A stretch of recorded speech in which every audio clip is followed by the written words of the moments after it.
Hello, and welcome to the Tex Mix podcast brought to you by the Texas Signal. I'm Jessica Montoya Coggins.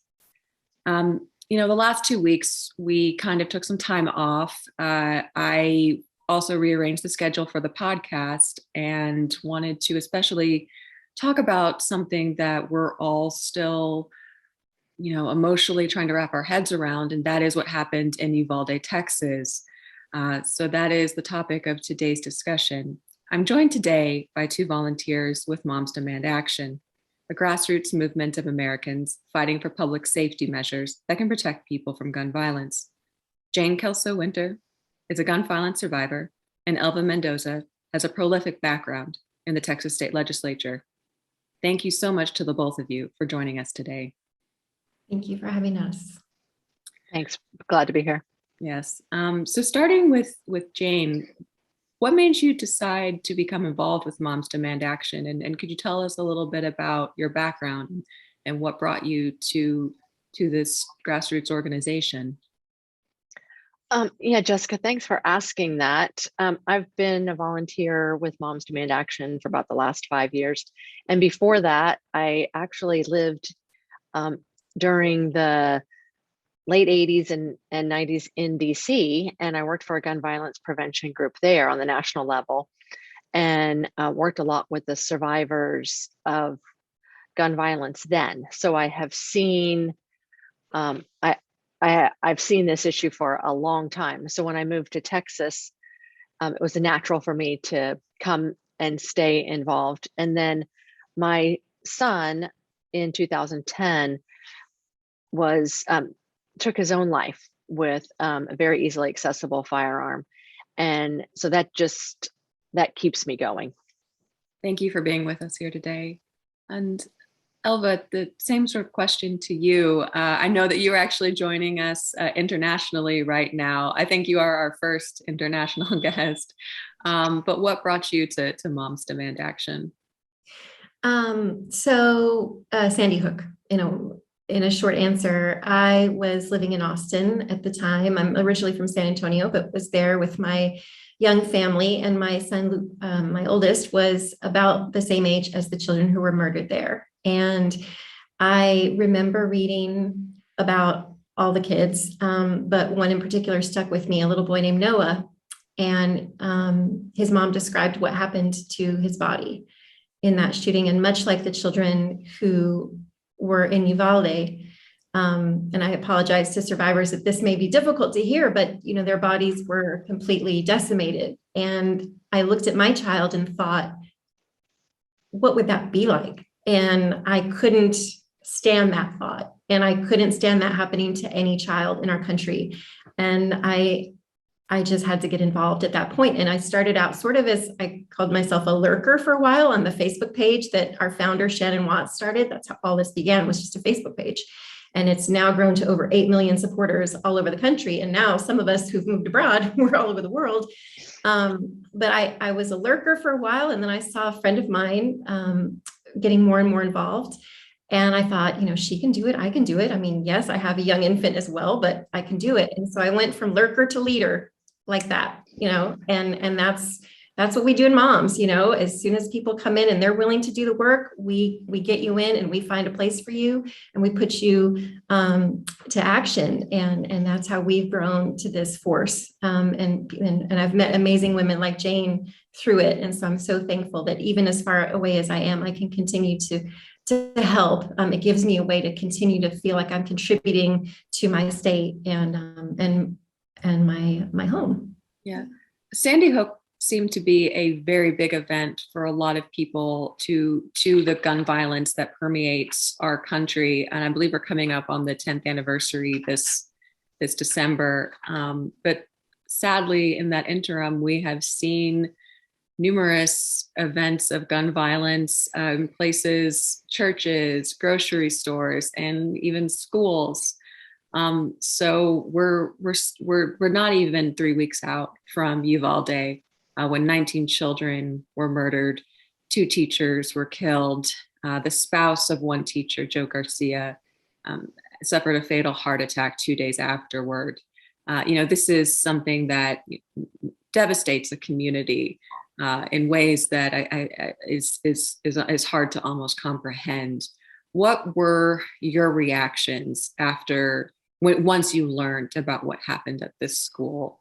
And then also, if you could talk about, in the aftermath, when a lot of our politicians here on the ground, a lot of lawmakers were pivoting to that, same old, oh, now's not the time to talk about any sort of gun safety legislation. We have to keep, this thoughts and prayers for right now. And I guess I'll start with Elva. My first reaction was anger. I had called my mom to check on her. She lives in San Antonio. I didn't know. And when she told me, I almost I don't use the Lord's name in vain. That's not my way. And I certainly never do in front of my mom, but I was so angry. It was just coming out because it wasn't even the grief and the heartache first. It was just anger because I know we don't have to live this way. This is not normal. This does not happen in other developed countries. I can say that because I live in another country that is a free and fair country that has common sense regulations on firearms. And I never worry about this happening to my kids. And every American deserves to have that freedom, that peace of mind to know that when you're in the grocery store, you're at the movie theater, you don't have to be looking for exit strategies in case an active shooter comes in. That's not okay. So I was just furious. And then to hear the same old song and dance, it's too soon. We need to know the facts. You know what? Santa Fe and Sutherland Springs were 4 years ago. El Paso and Midland, Odessa, that was about 3 years ago. So we know the facts. It's not too soon, it's too late. It's at least 4 years too late for those families. So that's kind of where I went, was anger and that, no, we're not gonna have the same song and dance of, we're gonna have roundtables and we're gonna talk about it. The time for talking is long past. They've heard from experts over and over again. These aren't the first special committees or sessions, and actually it's not a session. These are roundtable discussions and committees that are being proposed. These were proposed after other mass shootings. And if the legislature and our leaders ignored the recommendations that came out of those, what makes us think this will be any different? So no, we know what needs to happen. We have the research. We have presented it time and again at the legislature, and it's been ignored. Even pleas of the police officers saying, look, don't weaken our gun laws by passing permitless carry. Those pleas have gone unanswered and ignored. So I'm past the time for thoughts and prayers and talking about it. Let's get to work. Mm-hmm. And Jane, what was your reaction to all this? I tell you, it was a gut punch. It was a gut punch. I was scheduled to speak. Actually, I was at a school at the polling place inside a school hallway when this happened. And we're not allowed to have phones in there, but I could hear my phone in the other room, and I thought, maybe this is a family emergency. I better go check. And that's when I heard. And so of course I couldn't mention anything inside the polling place, but we were sitting inside a school, watching the kids get dropped off, watching them on the playground, coming in with their little Spider-Man backpacks. And one of the things that got me from one of the moms had talked about her daughter had collected all these little keychains. And I saw that when these kids got dropped off, they all have little things that hang off of their backpacks.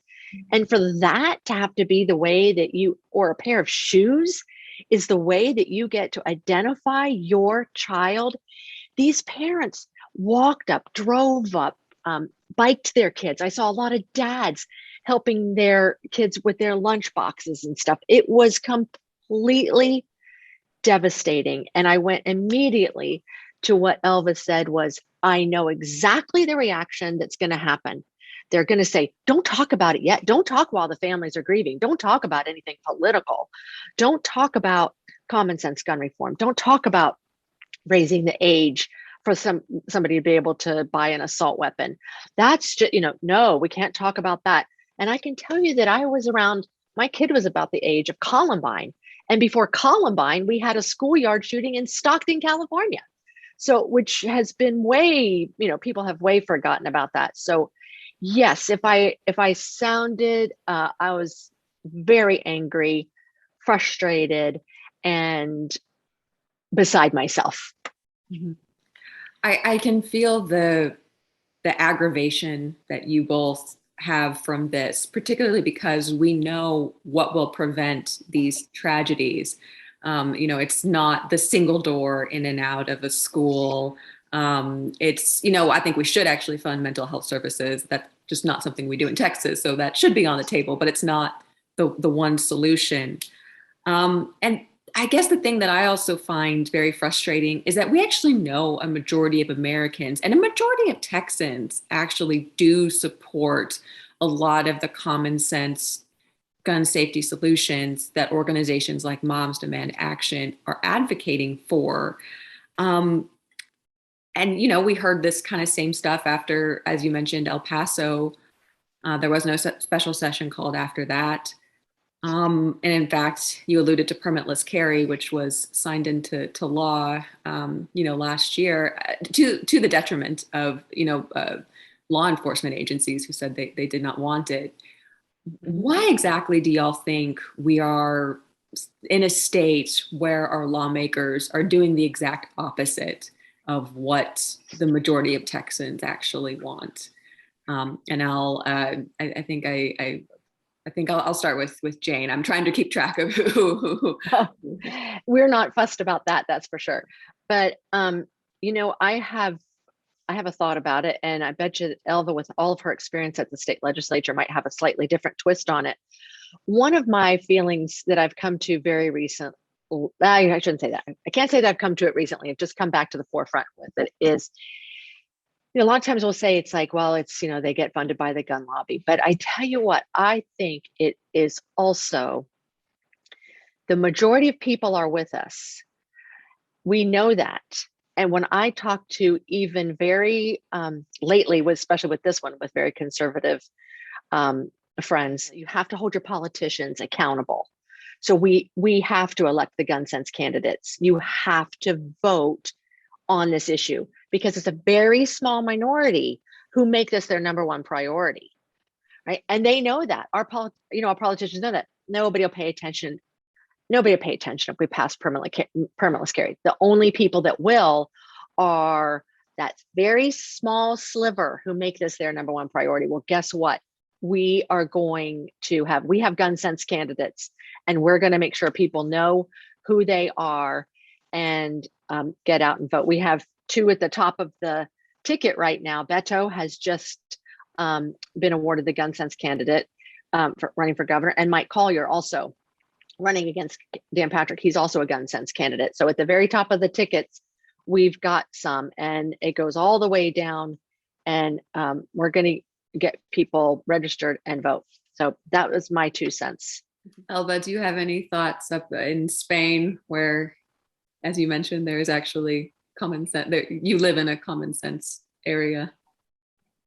Yeah, no, as far as why Texas leaders continue to pass laws contrary to the will of the people, I just would echo what Jane has said. It's about power and maintaining power, and knowing that catering to a very small but very vocal and extreme group of voters keeps them in power because of the way, and that's a whole nother podcast, gerrymandering and the way that our political system is set up right now. But the bottom line is they want to keep their jobs, and they know that by catering to a small group of extremists who actually show up to vote in the primaries, they can keep their jobs, even though they know, and a lot of these lawmakers, they know what they're doing is not right.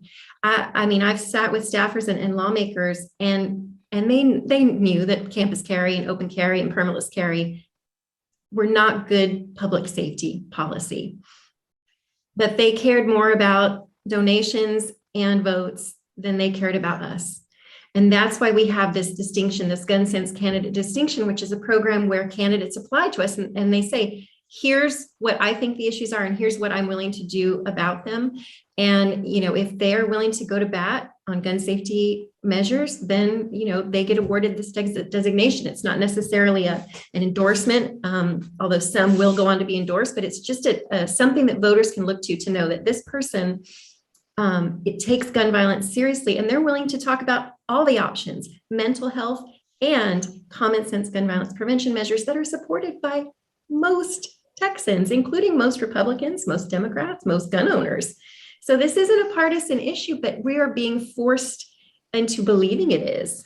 It is not. And it's because certain people want to hang on to power. And so it's up to us. We have to be the vocal majority. We have to show up at the polls. We have to call constantly. We have a measure people can do right now by texting the word bold to 64433.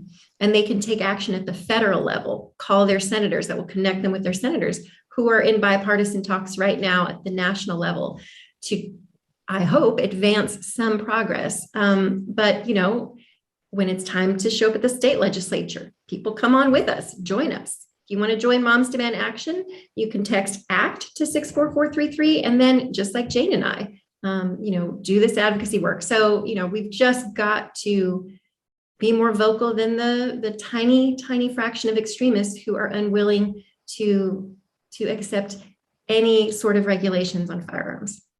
And I can't stress enough, y'all, how important it is to look up and down your ballot. And as you both mentioned, gerrymandering has been a problem. I've talked on this podcast. I got completely gerrymandered this go around. So I have a completely new representation here.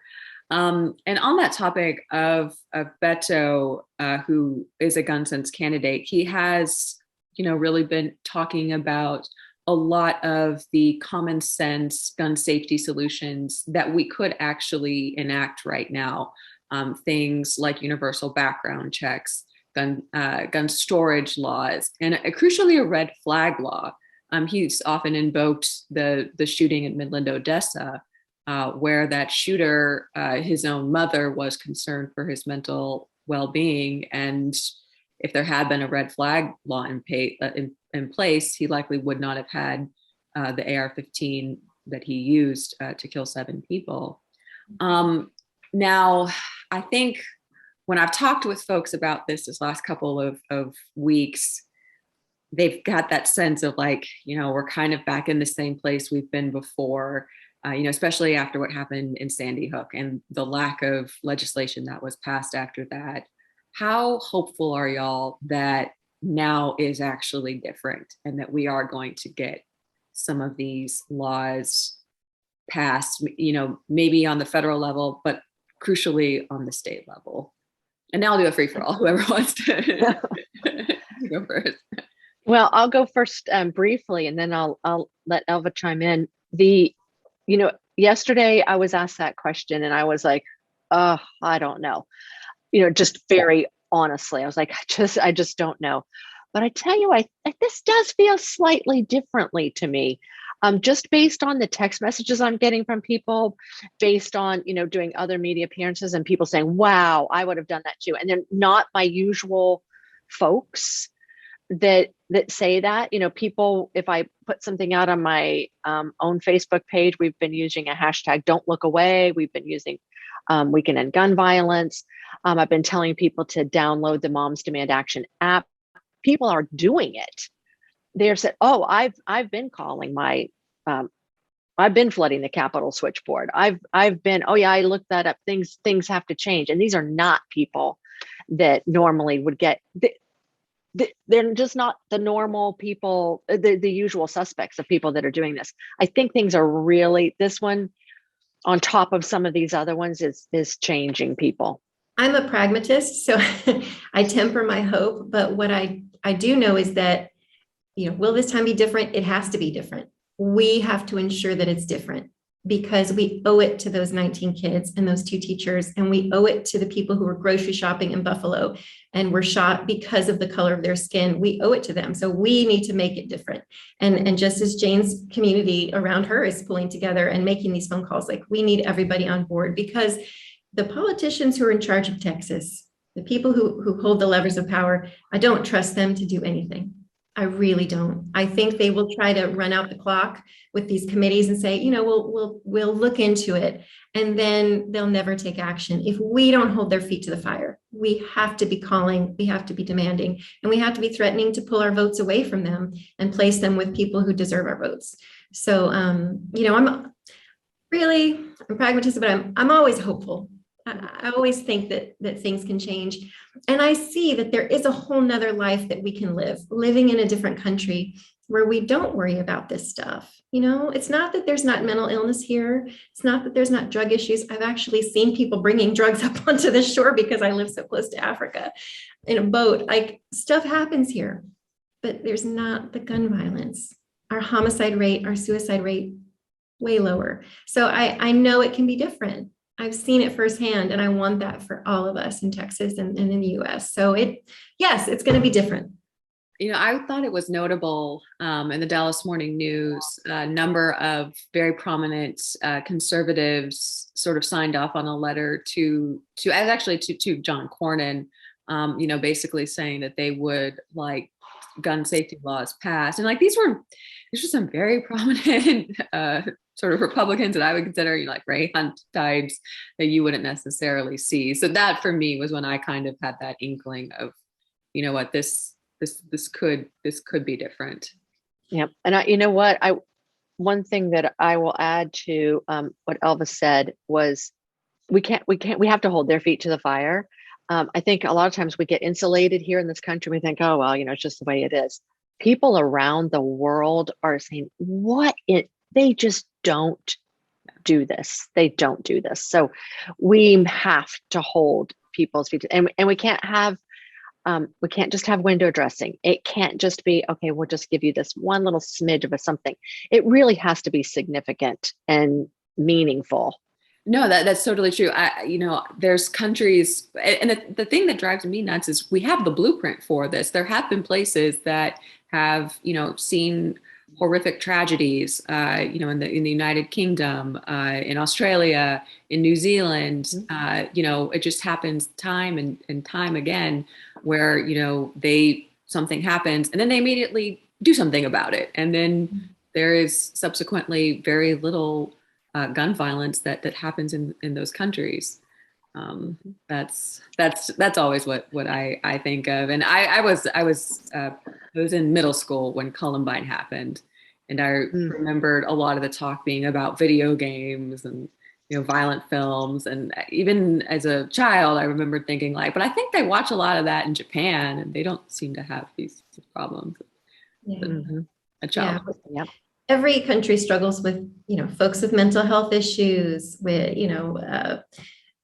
people talk about the changing culture. There's countries that are way less religious than the US that have much less church attendance. There's all kinds of things that politicians point to. And yes, let's have better access to mental health and just all kinds of healthcare, right? That's wonderful. But the difference, the guns, right? That's a huge difference. And I know we have to acknowledge the United States has a culture around guns. It's part of our history. It's part of our Constitution. Okay. But there's so much we can agree on right now. That doesn't even have to be a fight if the politicians would just do their jobs. Background checks on every gun sale. That has been shown to save lives. States that have closed those loopholes that allow private sellers to sell without a background check, they're associated with a 10% reduction in firearm homicides. I'll take a 10% reduction. Is it getting rid of all gun deaths? No, but it's something. Extreme risk protection orders or red flag laws. These are laws that if someone is in a crisis, as you said, that one shooter's family noticed, hey, something's wrong. That's been the case in many mass shootings. Over 50% of the time, there are warning signs. And some states have taken the steps of putting these red flag laws in place, and you see suicides go down. Because when people are in crisis, and you can remove those firearms with due process, going before a judge, making sure, just as we do with domestic violence protective orders, right? There's due process. When you know something's happening, you can go before a judge and explain what's happening and get some help in there. So those two measures supported by the majority of folks in Texas. This doesn't have to be rocket science. We don't have to follow every other country and their more stringent measures. We can just do a little bit, right? We deserve the bare minimum, right? I agree with you on that one for sure. Let's work from there. One thing I saw that they have done after Uvalde was that I think a lot of people are unaware that the gun industry has a little special caveat that they are not treated like a consumer product. So they can't be held liable for any of their products. So that's kind of like a get out of jail free card. And I think it's time, and we're seeing this start to flip around. They need to have the same kind of accountability as every other manufacturer does, especially when they're marketing their weapons of war to young people. And I think it's time for them to lose that very special protection that they've been enjoying for too long. Yeah, firearm should not have more protections than a toaster. I think that is like just that is always comprehensible to me. And, on that topic of mental health, I am very skeptical when I hear a lot of these lawmakers talk about funding mental health services, because as we talk about a lot, Texas is one of 12 states that has not expanded Medicaid. And that's been one of the biggest impediments to mental health services, where we do rank 50th out of 51st. This has not been a primary concern for our leaders. No. But and I heard recently that, I'm sorry to talk over there, Elva. I'm sorry about that. But I've heard that they actually the governor slashed the mental health budget by millions this past session. So it's not only that we're not taking the free money of expanding Medicaid, but they're actually slashing what's there and then saying, oh, well, we need more mental health. It's like, oh no, you can't have it both ways. Yeah. I've been onto this before with y'all. Every conversation, I think too, where we bring up mental health, we need to make it clear that hate is not a mental illness. Racism is not a mental illness. There are other things behind a lot of these shootings, domestic violence, that are not mental illness. And the vast majority of people with mental illness are not violent. In fact, they're more likely to be victims of violence than perpetrators of it. So I really want to make sure we're not stigmatizing a community of people who have struggles with mental health. That is a piece of it. Yes, that is not what's going on here. What's going on here, unfettered access to high-powered weapons of war for people like 18-year-old kids, like the shooter in Uvalde, who waited till his 18th birthday where he could legally buy them and went and bought these assault weapons. Mm-hmm. So raising the minimum age, that is common sense. That is something the vast majority of us, I think, can probably agree on. 21.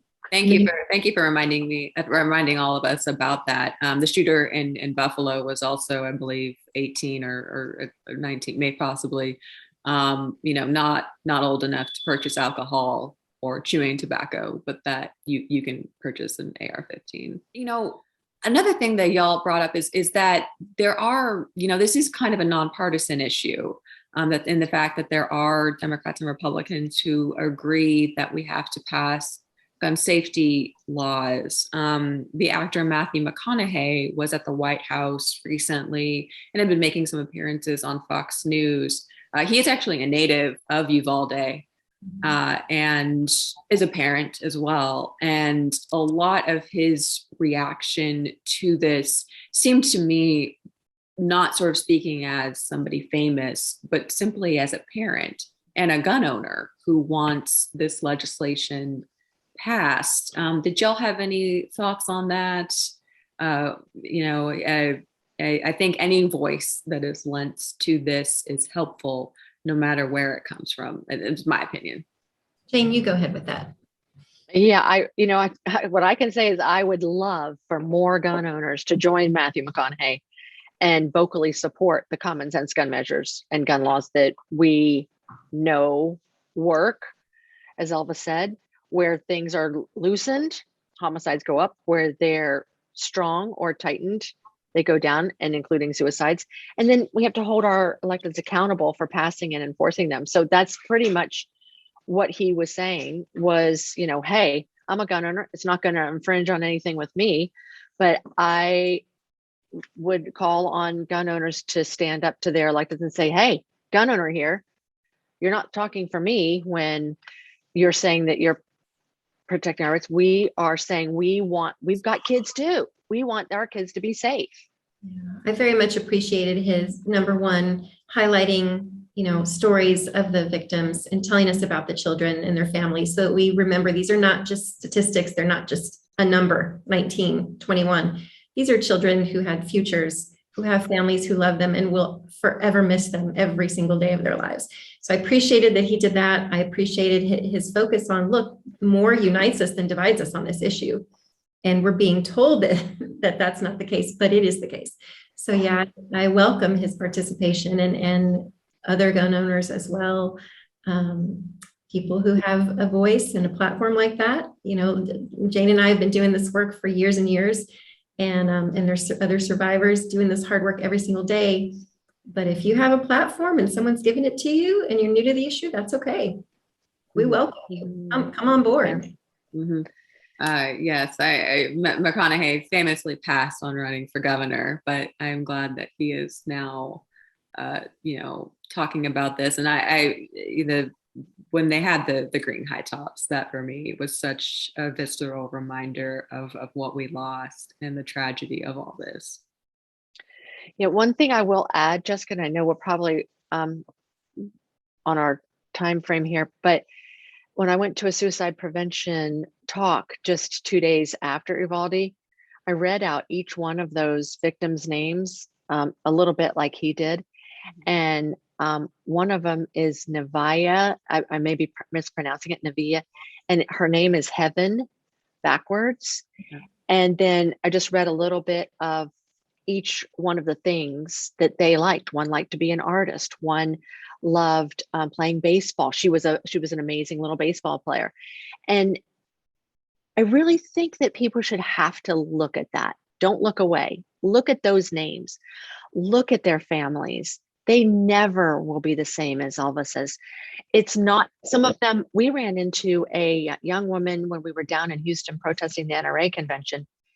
She just came up to us. She did not tell us she was a survivor until almost we were done talking. She lost 2 family members in Uvalde. She could barely get it out. They were cousins. She couldn't even say, she said the coffins were so little bitty.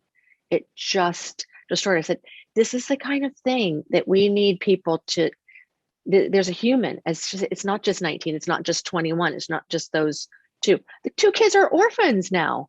The mom is killed and the dad dies from heartbreak and stress. So I think we have to keep this before our people. And I think that's what we're definitely going to be keeping on pushing it for that. And him humanizing some of those little kids, I applaud him for that. You know, Elva, you talked about being a bit of a lurker before you officially kind of came on as a volunteer with Moms Demand Action. For someone listening in the audience who has also kind of been in the background, what do y'all have any advice or things to say about someone who might be a little nervous, but does now feel compelled to join an organization like Moms Demand Action? I would say don't hesitate. Just join us. Again, you can text READY to 64433. You don't have to be an expert on firearms. You don't have to know that AR stands for Armalite, or you don't have to know about all the gun laws. We have training that we can bring you along with us. We have jobs for everyone. There's people who just do data entry, and they help us keep track of all the rallies that we hold. You know, we held over 350 rallies at Wear Orange events last weekend. I think Jane helped organize one, right? For Gun Violence Awareness Day and Wear Orange Weekend. So someone has to input all the data to help us reach back out to the volunteers who were there. People do media work. People show up at the Capitol and don't even speak, but just they're there with their red shirt to show lawmakers visibly, hey, I'm here. So there's so many ways to get involved. And so I would just say, please join us and have patience with us, because there has been an onslaught of folks who want to get involved. And I know all of our volunteers are working so hard to try to welcome everybody into the movement and provide them space to grieve with us, and then to turn their grief into action. So, you know, if it takes us a while to call you back, bear with us, just keep trying, just show up. You know, that you don't need permission, just show up to our events, you know, and we've got you. We've got your back. One of my dear friends, she's a survivor. Her son was killed needlessly. And she showed up to an advocacy day event we held at the Capitol. He hadn't been gone for more than a few months, and she showed up, and she didn't tell anyone ahead of time, you know, but after that day, she just felt so empowered, and she's been using her voice ever since to advocate for common sense gun violence prevention laws. Dedrick, I'll say his name, Dedrick. So yeah, just we would love to have you on board. And if it's not Moms Demand, and Moms Demand Action is for everyone, not just moms. It was fashioned after sort of a Mothers Against Drunk Driving, but we have dads, we have grandparents, we have people without kids, we have Students Demand Action is a whole nother arm of our organization. And I love that some of the guys who are involved in the movement have these t-shirts that say "Man enough to be a mom." I love that. So we got trans folks, we've just got everybody pitching in together. So I would say, come and join us. And I have met some of the most amazing people, just like Jane, who is just like a ray of sunshine. But who I know I will be friends with forever. And if it's not us, there's Texas Gun Sense, there's Giffords, there's so many other organizations too that you can get involved with. And local violence prevention groups who are doing the day in and day out work, because mass shootings garner all this attention because they're horrific and the scale of human suffering is so big. But 110 Americans are killed every single day with guns. A lot of those suicides, unintentional shootings, domestic violence shootings, road rage incidents. And a lot of those people, they don't get the national media attention and support, but their grief is just as real and just as painful. And so we want to fight for them as well. There's a lot of people doing violence interruption work at the community level to try to combat some of that. And we partner with those organizations and support them as well. Because we need to remember that this is an everyday occurrence, and there are communities that are disproportionately affected by this. African Americans, more likely than other groups to be impacted. Latinos, more likely than other groups to be impacted. Mm-hmm. White males, higher rates of suicide. So, there's disproportionate impacts, but we're all affected. And it's something we've just all got to pull together and address. Is there anything else y'all would like to add? Again, I can't thank y'all enough for joining us for this discussion. I know that everyone's going through emotional times. And so I appreciate y'all coming to chat with us. Jessica, thank you so much for having us. One last thing I would probably just say is that if you're looking for an event near you, you can go on momsdemandaction.org/events and you can find a local event. We have our Demand Action app. As Elva said, we are getting inundated. Just in my little area, we've had almost 1,000 people just recently say that they want to do it. So, volunteers are trying as hard as we can. But that Demand Action app will also, it's free and you just download it. And that's another way to just hook in with your local group, because connecting with local people and with the community partners is the way to really move this movement forward. Mm-hmm. Yeah. I just echo Jane's thanks to you for giving us the opportunity to discuss this, because we need for folks to not look away. We need them to not forget that this is a problem that is huge and it affects so many, and it doesn't have to be this way.